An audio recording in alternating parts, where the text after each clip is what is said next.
आज की कहानी के माध्यम से हम समझने का प्रयास करेंगे कि जीवन के दुखों से कैसे ऊपर उठा जा सकता है। हर किसी के जीवन में कठिनाइयां और दुख आते हैं। कभी यह हमारे अपने नुकसान से होता है तो कभी जीवन की अप्रत्याशित परिस्थितियों से। लेकिन क्या आपने सोचा है कि इन दुखों के बीच भी शांति और संतुलन पाया जा सकता है? चलिए इसे एक कहानी से समझते हैं।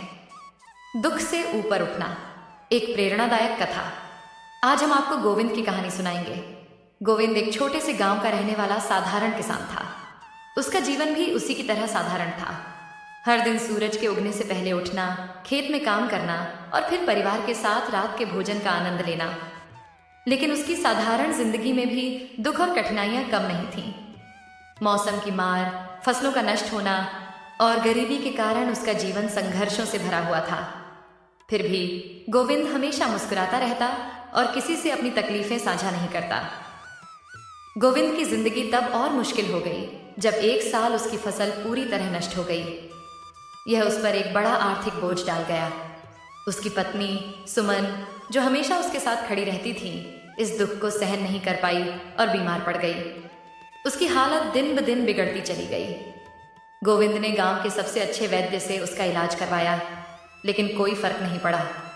कुछ महीनों के बाद सुमन का निधन हो गया। सुमन के जाने के बाद गोविंद पूरी तरह से टूट गया।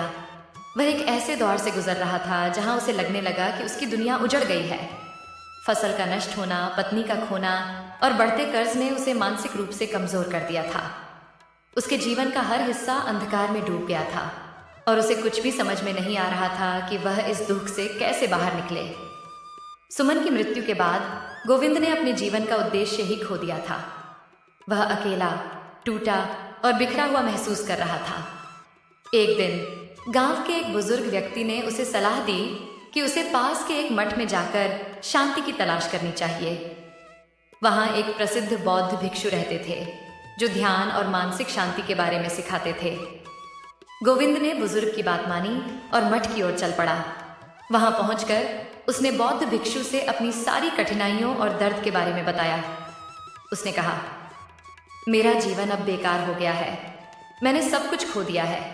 मेरी फसल, मेरी पत्नी, मेरा आत्मसम्मान। मैं इस दुख से कैसे ऊपर उठ सकता हूँ? भिक्षु ने उसे धैर्यपूर्वक सुना और फिर बोले, दुख जीवन का एक अभिन्न हिस्सा है। कोई भी व्यक्ति जीवन में बिना दुख के नहीं रहता, परंतु हम कैसे उस दुख को समझते हैं और उस पर प्रतिक्रिया करते हैं, यही हमारी मानसिक शांति और आत्मनिर्भरता को निर्धारित करता है। भिक्षु ने गोविंद को बुद्ध के 4 आर्य दुख सत्यों के बारे में बताया। 1. दुख सत्य। जीवन में दुहक अपरिहार्य है। हर किसी के जीवन में दुहक आता है। यह जन्म, बुढ़ापा, बीमारी, मृत्यु और मनोवैज्ञानिक तनाव के रूप में होता है। 2. दुख का कारण। दुख का कारण हमारी इच्छाएं, तृष्णाएं और मोह हैं। जब हम किसी चीज के प्रति अत्यधिक जुड़ाव रखते हैं तो उसका नष्ट होना हमें दुखी करता है। 3. दुख का अंत। यदि हम अपनी इच्छाओं और तृष्णाओं पर नियंत्रण पा लें तो हम दुख से मुक्त हो सकते हैं।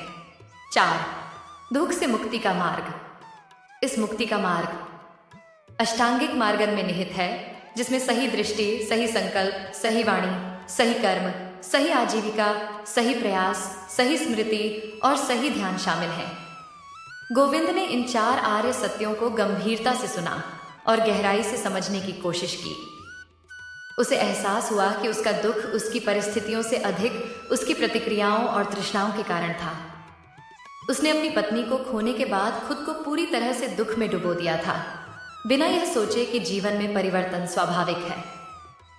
भिक्षु ने गोविंद को ध्यान का अभ्यास सिखाया। उन्होंने कहा, ध्यान तुम्हें अपने भीतर की शांति को खोजने में मदद करेगा। जब तुम अपनी आत्मा के साथ जुड़ोगे तो तुम्हारे मन में होने वाली बेचैनी धीरे धीरे समाप्त हो जाएगी। गोविंद ने मठ में कुछ दिन बिताए और नियमित रूप से ध्यान का अभ्यास किया। शुरुआत में उसे ध्यान में बैठने में कठिनाई हुई। उसका मन बार बार भटकता और उसे अपनी पत्नी की यादें सताने लगती। लेकिन धीरे धीरे भिक्षु की मदद से उसने अपने विचारों को शांत करना शुरू कर दिया। ध्यान ने उसे यह सिखाया कि दुख जीवन का हिस्सा है, लेकिन उस दुख से ऊपर उठना हमारी क्षमता में है। भिक्षु ने उसे सिखाया कि दुख को अस्वीकार करना या उससे भागना नहीं चाहिए, बल्कि उसे स्वीकार करना चाहिए। उन्होंने कहा, दुख से ऊपर उठने का मतलब यह नहीं है कि दुख को मिटा दिया जाए, बल्कि यह समझा जाए कि दुख का स्वभाव क्षणिक है। जो चीज आज तुम्हें दुखी करती है वह कल बदल जाएगी। यह जीवन का नियम है। कुछ महीनों के बाद गोविंद मठ से लौट आया। अब वह वही गोविंद नहीं था जो पहले था। उसके जीवन की कठिनाइयां अभी भी थीं, फसल की बर्बादी, कर्ज और पत्नी का खोना। लेकिन अब वह अपने दुखों को अलग दृष्टिकोण से देखता था। गोविंद ने यह समझ लिया था कि जीवन में सभी प्रकार के अनुभवों को स्वीकार करना जरूरी है। वह फिर से अपने खेतों में काम करने लगा। उसकी मेहनत और धैर्य के कारण अगली फसल अच्छी हुई और धीरे धीरे उसका आर्थिक संकट कम होने लगा। हालांकि सुमन की यादें अभी भी उसके दिल में बसी थीं, लेकिन अब वह इन यादों को एक प्यारी भावना के साथ स्वीकार करता था, न कि दुख के रूप में। उसने अपने जीवन के हर पहलू को एक नई समझ के साथ देखना शुरू किया। गोविंद की यह कहानी हमें यह सिखाती है कि जीवन में दुख और कठिनाइयां अटल हैं, लेकिन अगर हम बुद्ध के मार्ग का अनुसरण करते हैं और दुख के स्वभाव को समझते हैं तो हम उससे ऊपर उठ सकते हैं। गोविंद की तरह हमें भी जीवन की चुनौतियों को स्वीकार करते हुए उनके प्रति अपने दृष्टिकोण को बदलना चाहिए। दुख से ऊपर उठने का अर्थ यह नहीं है कि हम कभी भी दुख का सामना नहीं करेंगे। इसका अर्थ यह है कि जब भी दुख हमारे जीवन में आए हम उसे स्वीकार कर सकें, उसे समझ सकें और उससे मानसिक रूप से मुक्त हो सकें।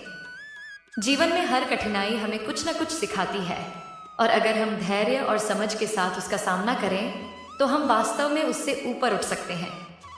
निष्कर्ष, गोविंद की यह यात्रा हमें यह बताती है कि जीवन में दुख और कठिनाइयां अटल हैं, लेकिन उन्हें कैसे स्वीकार किया जाए और उनसे कैसे सीखा जाए यह हमारे ऊपर निर्भर करता है। जब हम अपने दुखों का सामना करते हैं और उन्हें समझने का प्रयास करते हैं तो हम मानसिक शांति और संतुलन पा सकते हैं।